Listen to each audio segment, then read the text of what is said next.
हर साधक को मंत्र जाप के साथ साथ अपनी साधना में उस हवन का भी विशेष ध्यान रखना चाहिए जो साधना और मंत्र जाप के अंत में दशांश करना होता है। उसका आखिर महत्व क्या होता है, इसके विषय में शायद साधकों को नहीं मालूम।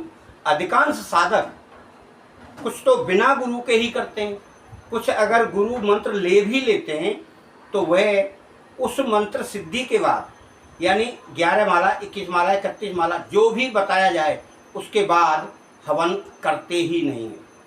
नमस्कार मित्रों, विशन धर्मा चैनल आपका स्वागत करता है। हर वीडियो में कोई ना कोई महत्वपूर्ण बात होती है। इस वीडियो में भी एक महत्वपूर्ण बात हवन के विषय में बताई जा रही है, जिसका आप हमेशा ध्यान रखते हुए मंत्र जाप को पूरा करते हुए उस हवन की क्रिया को विधिवत जैसा बताया जाए या जैसा नियम है, दशांश का नियम है, तो दशांश करने की कोशिश करें।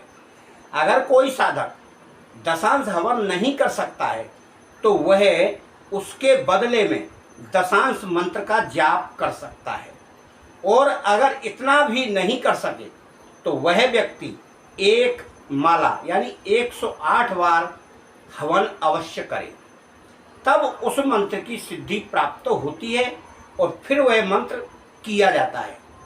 फिर उस मंत्र का रोजाना आपको एक माला जाप करना है, तब वह आपका कार्य करेगा बराबर। ऐसा नहीं कभी करना है कि सिद्ध हो गया और मंत्र छोड़ दिया। हम लोग जितने भी मंत्रों को सिद्ध करते हैं उन मंत्रों का जाप रोजाना करते हैं, सुबह और शाम, और हवन पूजा भी करते हैं। इस प्रकार से साधक सचेत रहकर अगर यह क्रिया करेगा हवन की, तब जाकर उसे सुख, शांति, समृद्धि और मंत्र की सिद्धि प्राप्त होगी।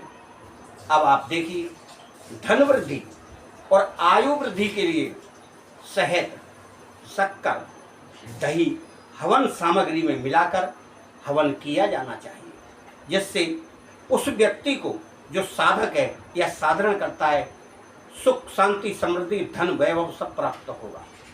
अब इसी क्रिया के अनुसार मारण का अलग सामग्री है, धन प्राप्ति के लिए अलग है, धन वृद्धि के लिए अलग है, और जो समस्याएं हैं उनकी अलग है। यानी हर देवी देवता का अलग अलग होम किया जाता है, यानी हवन किया जाता है। व्हाट्सएप मैसेज में हेलो ना करें, केवल अपना नाम, पता, उम्र डालें और समस्या लिखकर हमसे संपर्क करें। गुरु दीक्षा लेने के लिए यह नीचे लिखें कि हमको गुरु दीक्षा चाहिए, और जो परेशानी हो उसे विधिवत हमें बताएं और फिर हमारे इस नंबर पर बात करें 9506223236। आपकी हर समस्या का उचित उपाय समाधान बतलाया जाएगा और उचित तरीके से आपको संतोष प्रदान किया जाएगा। इस सेवा का आप लाभ उठा सकते हैं। हमारे दिए हुए इस मंत्र को ओम नमो भगवते उड्डामरेश्वराय मोहे मोहे मिली ठे ठे स्वाहा, यह वशीकरण का बहुत ही ज़बरदस्त मंत्र है।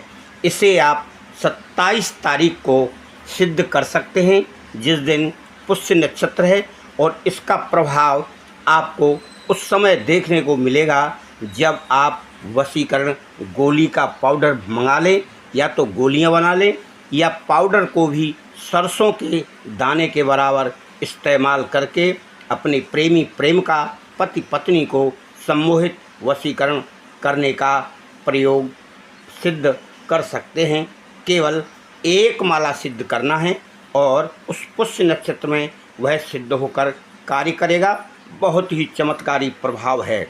वशीकरण कोई व्यक्ति मंत्र करता है तो खीर का हवन में समावेश होना चाहिए। अन्न और चावल मिलाकर जो व्यक्ति हवन करता है वह अन्न और धन यानी वृष्टि जो हमारे जीवन में ऊपर से वर्षा होती है उसके लिए उसका हवन किया जाता है। इसी प्रकार से मारण में मांस मदरा इनका किया जाता है और काले कपड़ों का प्रयोग किया जाता है। आप यदि कोई मंत्र हमारी वीडियो देखकर या किसी की भी वीडियो देखकर या किसी से ज्ञान प्राप्त करके कोई हवन आप कर रहे हैं तो हवन में इन बातों का आपको विशेष ध्यान रखना है, तब आपका मंत्र कार्य करेगा और आपको उसकी उपलब्धि प्राप्त होगी। जहाँ भी आप प्रयोग करेंगे उसका चमत्कार आपको देखने को मिलेगा। मित्रों, हमने मंत्र तो बहुत सारे डाल दिए हैं, पर मंत्र के साथ हवन की क्रिया हर कोई जानता नहीं है। पर हमारा जो शिष्य है वह हमसे हवन की क्रिया पूछता है कि हवन किया कैसे जाए। सामग्री तो हमने बता दी, पर हवन की क्रिया क्या होती है, हमें किस किस को पहले हवन की सामग्री चढ़ाना होती है, उनको अर्पित करना होती है, फिर उसके बाद हमें उस देवी देवता इष्ट जिसका हमने मंत्र साधना किया है उसका नाम लेकर उतने मंत्रों का जाप करते हुए हवन सामग्री चढ़ाना पड़ती है। तो सबसे पहले गुरु, फिर गणेश जी, फिर पंचदेव, फिर सर्वदेवों को एक एक आहुति प्रदान करके, और ये सबसे पहली वाली उंगली यानी तर्जनी उंगली को बचाकर हाथ को सीधा रख के और इन 3 उंगलियों पर समिधा रख के अंगूठे से खुले हाथ से छोड़ना चाहिए और स्वाहा उसमें अंत में बोलना चाहिए। तब अग्निदेव उस दिए हुए प्रसाद को या होम को स्वीकार करके उस देवता तक पहुंचा देते हैं और आपको सर्व मनोरथ प्राप्त कराते हैं, यानी अग्निदेव भी उसमें शामिल रहते हैं। इन क्रियाओं को आपको विशेष ध्यान करना है। वैसे हमने बहुत सारी वीडियो में बताया है, पर इसमें भी हमने बता दिया है। और विशेषकर आप गुरु मंत्र का प्रयोग करके ही कोई साधना करें, गुरु बना लें, गुरु दक्षिणा उनको देकर जितनी भी उनकी है, और एक बार आपको गुरु बनाना है, हमेशा आपके काम आएगा। मित्रों, आप हमेशा प्रगति के पथ पर चलें, अच्छे कार्य करें, अच्छा सोचें, अच्छा बर्ताव करें, निंदा ना करें और अपने भाव से अपने इष्ट की पूजा करें। यही हमारी शुभकामनाएं आपके लिए।